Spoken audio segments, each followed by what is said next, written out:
el diputado federal Jesús Alberto Canoveles concedió una entrevista a Megavisión y Sucesos. Habló sobre economía, reforma hacendaria, el presente y futuro político del país. Hacer un seguimiento de los recursos autorizados que gestionamos nosotros los diputados federales del PRI. Hicimos una negociación, los diputados federales del PRI sonorenses, particularmente el diputado Díaz Bram y su servidor, conjuntamente con los diputados federales del PRI de Sinaloa, porque fueron los dos estados más afectados, fueron 5 estados, ¿no? Pero los más afectados fue Sinaloa en primer lugar y después Sonora, la celada de los primeros días del febrero. Y hicimos una negociación muy dura, muy jaloneada con el gobierno federal a través de la Zagarpa, donde, bueno, en Sinaloa simplemente fueron 380,000 hectáreas siniestradas en maíz. Sinaloa produce la tercera parte del consumo nacional de maíz. En Sonora fueron algo así como 18,000 hectáreas de maíz siniestradas, la horticultura del sur de Sonora y la ganadería del sur de Sonora. En el caso de estos 3 sectores logramos conseguir gestionar recursos por 140 millones de pesos para la ganadería y un monto de 2.200 pesos por hectárea de parejo, tanto a los horticultores como a los productores de maíz. El trigo no tuvo problema. Entonces, esto suma un poco más de 400 millones de pesos aproximadamente ya en su momento todo. Algo muy interesante fue que la mayoría de los recursos que se habían siniestrado se logró usar los fondos de aseguramiento y los fondos de aseguramiento se logró liquidar los avíos con el FIRA y con la financiera rural. Y lo señalo particularmente este punto porque eso a mí me dio mucho gusto que se hubiera dado ese caso, porque se significó por ver la enorme responsabilidad que tienen los productores del sur de Sonora, que lograron asegurar todas las hectáreas y el siniestro hizo que provocara que no hubiera problemas de cartera vencida. Sin embargo, el gobierno federal, la gestión que nosotros hicimos fue buscar el apoyo de 2.200 pesos por hectárea que hemos logrado. Sí, ¿cuál es el problema? Que después de más de 5 o 6 semanas de que logramos, 6 semanas de amarrar esto, es hora de que no bajan los recursos. Entonces lo que estamos haciendo ahorita es un análisis de seguimiento del mismo. Ya me reuní hoy en la mañana con los ganaderos y con los agricultores. Acabo y escuché pues que no han llegado los recursos. Y no han llegado, sin embargo, ahí yo critico mucho la forma de operar del gobierno del estado. El señor gobernador del estado tuvo una reunión hace 15 días en donde les entregó las llaves de los tractores y de los equipos agrícolas que iban a dárselo a cada asociación ganadera local de los 80 que conseguimos, pero les quitaron la llave y no les han entregado la maquinaria. Fue para la foto, ¿no? Fue para la foto. Entonces lo que yo digo, lo usan, me parece que engañan al gobernador del estado. Me parece que engañan los funcionarios porque usan la foto y después de 15 días no van a entregar los recursos. Yo acabo de hablar hace un momento con el secretario de Agricultura, Héctor Dicis Comane, y le pedí una reunión urgente para el lunes a las 10 ahí en su oficina, con todos los productores del sur de Sonora, de los agricultores y los ganaderos, pues para ver a qué hora llega. Una de las cosas que a mí se comprometió conmigo en una reunión que yo tuve con el señor gobernador fue que el gobierno del estado iba a anticipar recursos, un monto de 40 millones de pesos aproximadamente, para que se comprara la maquinaria, para que empezara a bajar el recurso, mientras llegaban los recursos federales. Claro, estamos metidos en un circuito de la burocracia, particularmente la burocracia federal, de la Zagarpa. La burocracia federal ha hecho que no se canalicen los recursos monetarios, por un lado. Son 100% federales los recursos, sin una contraparte estatal, ni un solo 5, le logramos ahorrar al gobierno del estado por lo menos 35 millones de pesos. Y bueno, estamos haciendo presión pues para que los recursos bajen a los ganaderos y a los productores agropecuarios, ¿no? Está habiendo una serie de foros en todo el estado. ¿Esto van a recoger de viva voz? ¿La intención es recoger de viva voz de los agricultores, de los productores, de su diferente problemática? Bueno, sí, bueno, lo que pasa es que, en mi carácter de secretario de la Comisión de Presupuesto de la Cámara de Diputados, a mí me toca en principio en el mes de noviembre, pues ser parte importante de la formulación del presupuesto y la aprobación del presupuesto egresor de la Federación. Ya nosotros tenemos hasta el día 15 de noviembre para aprobar el presupuesto, los diputados, pero no nomás es aprobarlo, sino el chiste es que aterricen. Al mismo tiempo yo presido la subcomisión de seguimiento del gasto público federal, una subcomisión plural de diputados de todos los partidos políticos, y yo me siento cada semana o cada 15 días dependiendo con el subsecretario de egresos y con los subsecretarios correspondientes de las dependencias ejecutoras para ir siguiéndole el ejercicio del gasto. La semana antepasada tuvimos con la comisión, la SCT, para ver todo lo que son el proceso de modernización carretera, la construcción de los caminos rurales, el programa de empleo temporal del campo, etcétera, y vemos entidad por entidad federativa, dónde está atorado, por qué no se han firmado los convenios, por qué no se han licitado, toda la problemática que implica la norma presupuestal.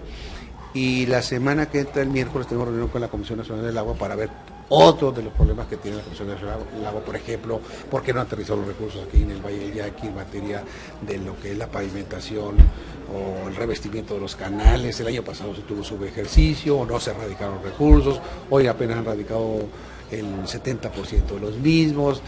¿Por qué no se han firmado los convenios con el gobierno del Estado? ¿Por qué no se ha aterrizado lo que es los recursos para el agua potable y el alcantarillado de los diferentes municipios del Estado? Pero lo hacemos a nivel nacional. Entonces, mi papel es mucho darle el seguimiento a nivel nacional, pero particularmente por razones obvias en el Estado de Sonora.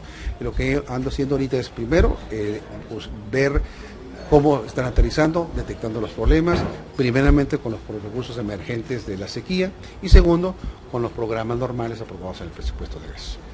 ¿Qué reforma hacendaria le convendría a México? Bueno, mira, primeramente debe ser una reforma que debe ser integral. Cuando hablo de integral es que quiere decir que debe ser federalista. Segundo, una reforma que tenga una particularidad, eliminar la evasión y la elusión fiscal, hacer que se formalice la economía, tener incentivos para formalizar la economía a través de mecanismos tributarios que, como la propuesta que hizo el senador Beltrones, que fue un impuesto al valor agregado devolutivo del 3% para estimular la formalización de la economía. Es un paso hacia allá. Una disminución de las tasas impositivas, particularmente de las empresas, las personas morales, para incentivar su competitividad ante los mercados internacionales.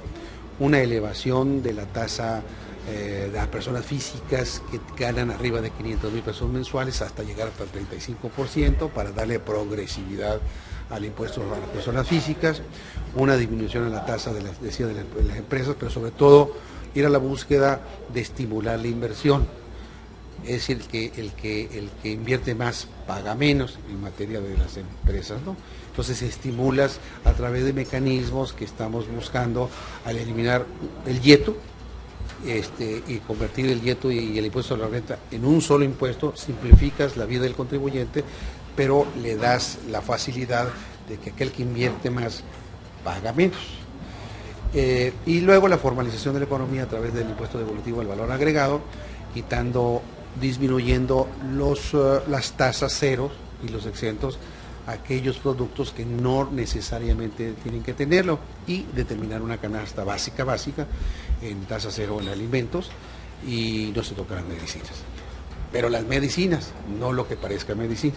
Entonces, no, más bien tú vas a una farmacia, a lo mejor una crema, pues no es medicina y no tiene tasa cero y cosas por el estilo, ¿no?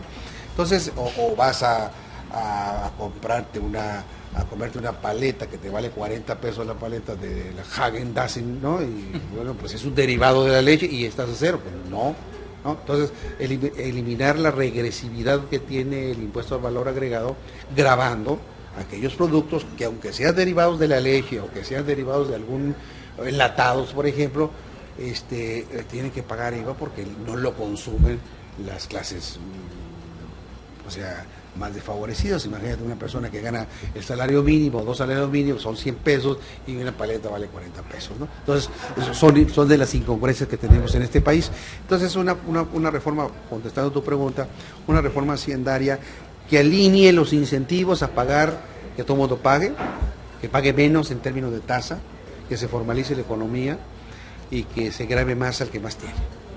Eso, básicamente, ¿no? Y que sea federalista en el sentido de que debemos de darle en un segundo paso mayores potestades tributarias a las entidades federativas, a los gobiernos estatales y a los gobiernos municipales, porque evidentemente no tienen facultades. Todo está en función de la ley de coordinación fiscal que tiene ya vigencia de 31 años, que se generó a partir de 1980, y bueno, y que ya dio de sí. Entonces tenemos que reconocerles el grado de adultez a los gobiernos estatales para que cobren, pero que también tengan el compromiso del gasto público y reducir la dependencia de los estados del presupuesto federal o de los ingresos tributarios federales. Entonces, ir balanceando esto. Es un camino que hay que iniciar, que a lo mejor no se puede hacer de golpe y porrazo, pero es un proceso que hay que iniciar ahorita para que dentro de 5, 6, 7 o 10 años tengamos un país que eleve la recaudación como proporción del Producto Interno Bruto, que somos de los más bajos actualmente, alrededor del 10.5% del PIB, cuando los países similares a los nuestros tienen el doble,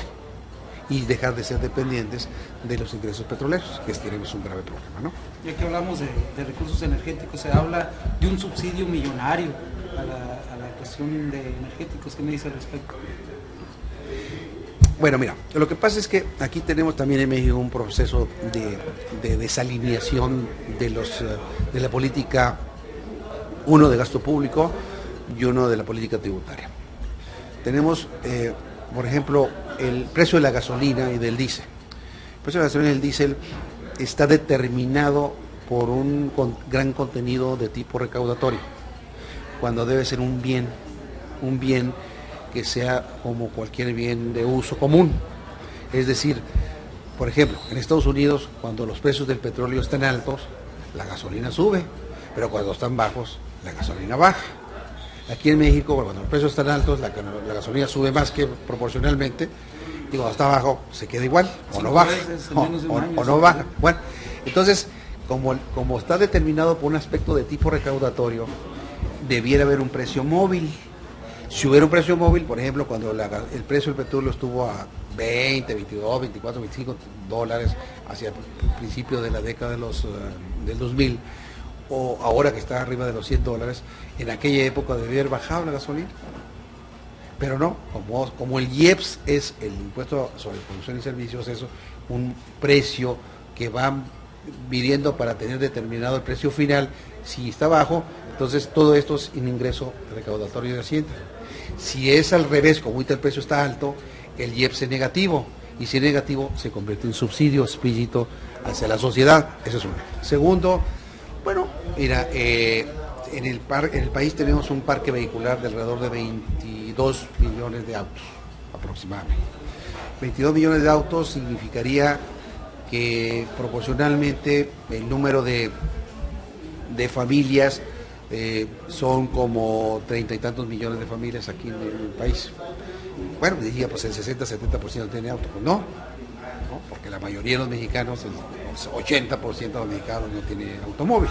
Lo que pasa es que hay personas que tienen 1, 2 o 3 o 4 automóviles. Bueno, entonces estamos subsidiando a las clases que pueden pagar un auto. Porque, por ejemplo, el caso de la tenencia de la gasolina, bueno, está en función de la capacidad del que tiene el auto. Si yo tengo un auto de alto valor, pues voy a pagar una tenencia mayor. Si tú tienes un auto que tiene más de 10 años, no pagas un solo centavo en tenencia. Pero si yo tengo un auto de 8 cilindros, pues que me cueste cara la gasolina. Entonces no tenemos los incentivos alineados a que sea un impuesto equitativo, como lo dice la Constitución, que sea distributivo y que grave menos el que menos tiene y que grave más el que más tiene, ¿no? Diputado, pues estamos en un año prácticamente importante, político, en su punto de vista personal. Un año, ¿no? Es el año que anda, ¿no? El otro año, pero estamos en tiempos de pues que todo el mundo anda alborotado. En su punto de vista personal, ¿quién pues, reúne todos esos requisitos para regir los destinos del país? dijiste que todo el mundo anda alborotado, ¿no? buena definición. Bueno, mira, yo creo que el país, hoy por hoy, cuando vivimos una época de incertidumbre, de inseguridad, de desasosiego en los mexicanos, vivimos una época donde estamos sujetos, somos muy vulnerables ante las crisis internacionales como sucedió en el 2008. Estados Unidos se cayó al 2-3%, nosotros nos caímos al menos 6-5%, donde no se han alineado las políticas públicas para crear un Estado promotor del desarrollo, que genere crecimiento económico, que genere empleo, por lo tanto. La pobreza no se abate con subsidios ni con políticas asistencialistas, sino sobre todo con el empleo, un empleo digno y un empleo bien remunerado. Cuando tenemos todas esas variables que hacen que no existan los incentivos suficientes para poder tener un país tranquilo, de bienestar, satisfecho, yo veo una enorme satisfacción a lo largo y a lo ancho del país, pues se requiere mucha visión de futuro, mucha visión de Estado, mucha visión de conocer qué requiere el país. El país requiere un país que crezca, que genere empleo, que genere bienestar, que elimine las desigualdades sociales, las disminuya, elimine las desigualdades regionales, no lo mismo en México del centro que del sur que del norte, que establezca una política nacional de desarrollo, que tenga una visión de Estado de estas cosas. Pues yo creo que se requiere una gente que tenga ese perfil, por supuesto. En el país, en el caso de nosotros los priistas, hay dos prospectos, uno muy querido y amigo de todos nosotros, que es el senador Beltrones, y otro que es un gobernador exitoso, que es el gobernador del Estado de México, no hay más que dos. Bueno, eso hay que esperar los tiempos del PRI, de nuestro partido, que serán hacia finales de año, y por supuesto que si tú me preguntas mis inclinaciones, las vas a adivinar, pero pues espero que las adivines bien. ¿Algo que desea agregar, doctor? No, te agradezco mucho la entrevista. Mira, yo creo que nosotros los legisladores federales debemos de ser muy partícipes de la vida política, de la vida social, de incorporarnos más a la sociedad a través de ustedes, los medios de comunicación. Debemos de tener un país que defina cuál es el papel del Estado en visión de futuro, cuál es el papel del mercado. Pues está visto que los paradigmas del mercado se han roto en los últimos años. ¿Y cuál es el papel de la sociedad? La sociedad organizada, la sociedad a través de las organizaciones no gubernamentales, a través de los gremios de profesionales, a través de las organizaciones empresariales, a través de los medios de comunicación. Todo el mundo debe participar en una visión de futuro para tener un país seguro y con desarrollo sobre todo. ¿Es más importante la seguridad? Bueno, la seguridad es el tema que más nos aqueja a los mexicanos, es la demanda más socorrida de las encuestas y de todo el mundo. Nosotros aquí en Sonora tenemos, yo creo, no hemos caído en los excesos de la inseguridad que tienen otros países, estados del norte de la República, afortunadamente. Es un valor que tenemos que cuidar a los sonorenses y sobre todo el gobierno del Estado. Y el gobierno federal con lo que corresponda en aquellos delitos como la delincuencia organizada y el narcotráfico. Es una función del gobierno federal, pero el gobierno del Estado, la policía estatales y municipales deben de cumplir su objetivo. No dejemos que se corrompan las policías, tenemos que cuidar mucho eso, sobre todo la ética y la moral. Y un gran valor en los sonorenses que es hasta ahorita tranquilidad en nuestros municipios y en el Estado, ¿no? Para Noticias Megavisión, en las cámaras Javier Morales, Alfredo Soria, informó Germán Osuna.